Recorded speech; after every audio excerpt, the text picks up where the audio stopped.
જ્ઞાની એટલે શું કે પોતે કોઈ જગ્યાએ વ્યવહારમાં મરજીથી હોય જ નહીં.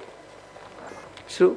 અને શરીર છે એટલે શરીરે કરીને શરીરના વ્યવહારે કરીને બધાના શરીરો છે એટલે બધા સાથે હોય ને જ્ઞાની તરીકે હોય જ્યાં હોય ત્યાં. અને જેને સમજાયા હોય તે જેવી રીતે જેવો પ્રકારે એમને એ જ્ઞાનીની ફરજ છે કે એ જ્યાં હોય ત્યાં એને તે વખતે શબ્દ કોઈ પણ પ્રમાણથી એને હાજર હોય તો અમે કહીએ છીએ ગુરુને આંખો બંધ કરજો ને અમને યાદ કરજો, દિલથી જાઓ, હાજર થવું મારી ફરજ છે એવું કહીએ જ છીએ. અને કેટલા લોકોનો અનુભવ થાય છે પણ મારાથી કહેવાય નહીં એ કંઈ, કોઈને કશું કહેવાની વાત નથી. આ શું જેને છે તેને છે, બધા સરખું હોય નહીં, દરેકને હોય.